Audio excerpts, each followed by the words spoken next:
This video is to kind of show you the math content that you should know at this point entering an Algebra 1 class. So I'm going to cover things like combining like terms, the distributive property, and solving some basic one-step and two-step equations. First, let's talk about combining like terms. So to simplify this expression, you want to find which terms are like terms. Now this problem actually has 4 different terms in it right now. This is a term, term, term, term. Terms are separated by the plus signs and minus signs. Now like terms have the same variables. So something like 7x, negative 7x, and a positive x. How many x's is that one? It doesn't have a number in front. Very good, 1. And then numbers that are by themselves. Does anyone know what we call numbers that are by themselves? It begins with a C. Constants, those can also be combined. So that simplifies the problem. So we're going to turn this 4-termed problem into just 2 terms to make it easy for ourselves. So it's negative 7x plus an x. Negative 7 plus 1. If we were in the classroom, we would look at a number line. So I like to think, okay, if negative 7 is here, let's say this is 0 on my number line. Negative 7 is here, I'm going to add 1. I'm going to jump 1 spot this way. So that'd be negative 6x. Negative 4 plus a 1. So if here's negative 4 on the number line, if I want to just add 1, that means I'm moving 1 spot. That brings me to a negative 3. So I'm going to write negative 3 or minus 3. It means the same thing. This is actually a simplified answer. I can't go any further in this problem. It's also called an expression. So I'm going to call this a simplified expression. So this number here at the end without a variable is called a constant. And this number in front of the variable is called a coefficient.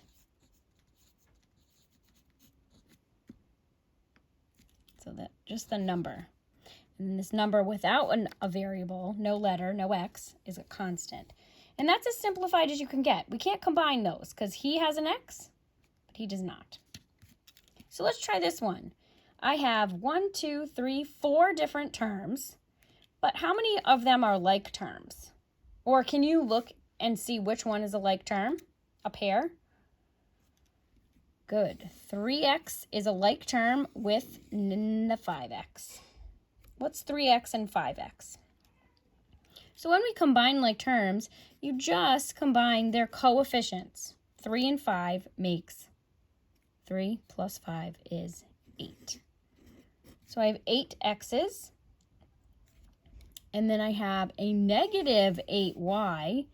This sign belongs to that 8. The same way this sign showed that this 5 was positive, this is a negative 8y plus 2y. Negative 8y plus 2y is a negative 6y. And so I write that as minus 6y. It's the same thing. Minus 6. And that's a simplified answer. We call this simplified. We don't say solved. Solved is when you have an equation. There's no equal sign, so that's simplified. Distribute. So in these 3 problems, we're going to use the distributive property. We're going to distribute the number that's in front.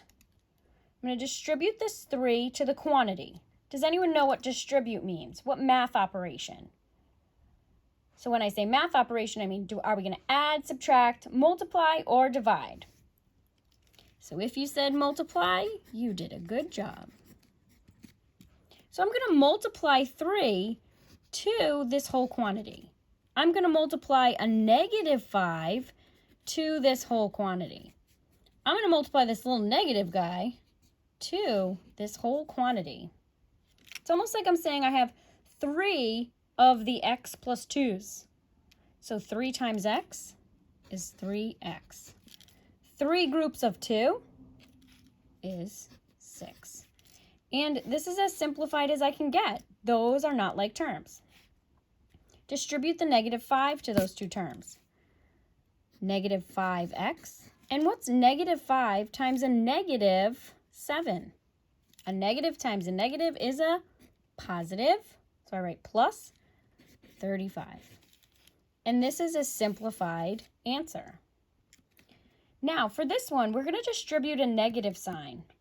It's actually a -1, or sometimes we say it's the opposite. So you can think of it as either one. You can either call that the opposite of the two terms inside, or you're distributing an invisible -1. So instead of x plus 4, that sign is telling us this is going to be -1x minus 4.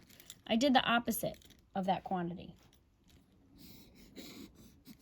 And that's a simplified answer. Now, sometimes we don't write this one, just like you didn't see it in the original problem. So a final answer you might see looking like this.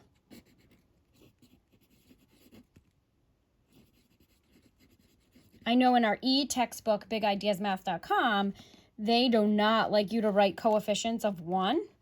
Remember, coefficients are the numbers in front. They don't want coefficients of 1, so you would either write x or just a negative x. Next, we're going to practice solving. So to solve, when you see that direction, you're going to see equal signs. So there's equal signs in these three problems. So to solve, it means that you're going to use inverse operations. And I know that's a phrase that you used in middle school. Inverse operations, which also means opposite, to isolate the x. Now I say x, but we could really use any variable in there, but that's the variable I did use today. But you might see it's common to see like an n or a p or even a q. There are some variables that we don't tend to use. Can you think of any variables we don't really use that often? Good, if you thought of maybe the letter O, because what number does the letter O look like? 0. That would not be a good one to use. Or even an S. What number does the letter S look like? Yeah, sometimes it looks like a 5.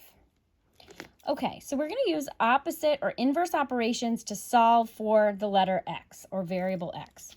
I like to go ahead and circle where the x is because I want to isolate x. So there's your equal sign. Some people draw that line down. What is the opposite of adding a 5? Subtract 5. So on the left-hand side of your equal sign, over here, you should have a cancel out. Those opposites canceled out, leaving us with the x equals -3 take away 5. You're going more negative, is -8. And that's your answer. Now on this one, -7x equals 28. What operation is happening between the -7 and the x? Is this -7 plus x or -7 times x? It is times, so what's the opposite of multiplying? Divide. So I'm going to show that with a little fraction bar because a fraction means dividing. So the multiplying by 7 and the dividing by the -7 cancels right out. So you're going to cancel on the left. Yeah, x equals 28 divided by -7 is -4.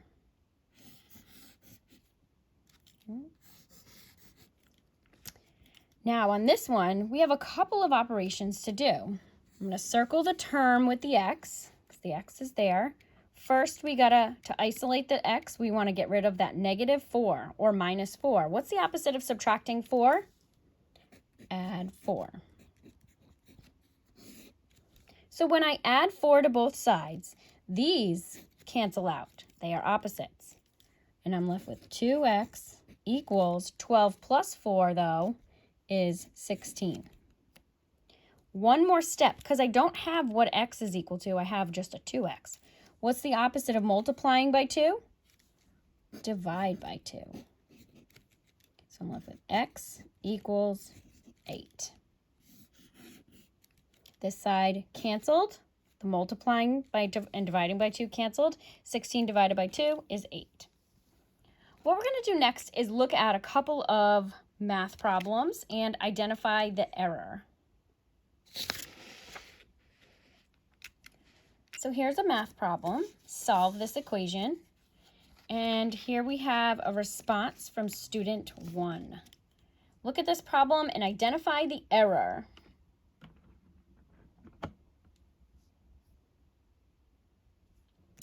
So the error here is we're multiplying by -3, and this student added to both sides. But what's the opposite of multiplying?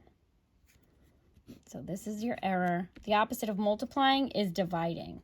This student should have divided both sides by -3. X equals -4. No, oops, wrong problem. Number 2, we have a -x equals 8. Here is student 2's work. Identify what student 2 did wrong. Remember we talked about a -x. What number's in front of x but we don't write it? Right, a 1. And this doesn't mean -1 plus x or -1 minus x. So this student should not have added 1 to both sides. -1x means -1 times x. What's the opposite of multiplying? It's dividing. So I'm going to divide both sides by -1 to get x equals -8. Now, another way to think about this is how I like to think about these, is if it's saying -x is 8, then positive x must be -8. So you can kind of think of it like that. If -x is 8, then the positive of x should be -8. One more. So here's number 3. That's your equation. Here's student 3's work. Find the error.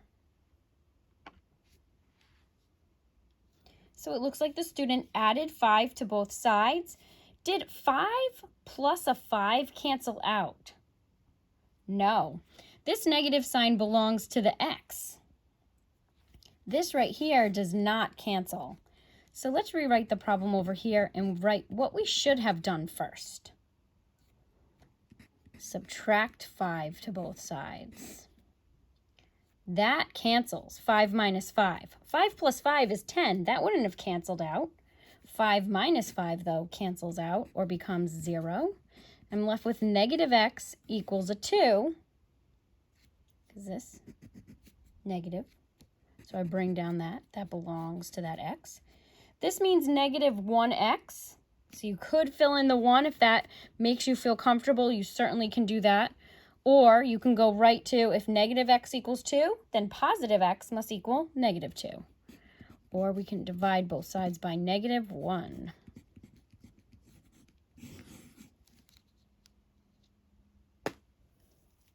And we can check that answer. Let's see if I want to check it. Oops. Our original problem was 5 take away an x equals 7. 5 take away a -2 equals 7. Is that a true statement? If you remember from middle school, when you subtract a negative, that becomes an adding sign. So 5 plus 2 is indeed 7. Hope you like this one. Please refer back to Canvas if you have a second assignment to do for today. Bye-bye.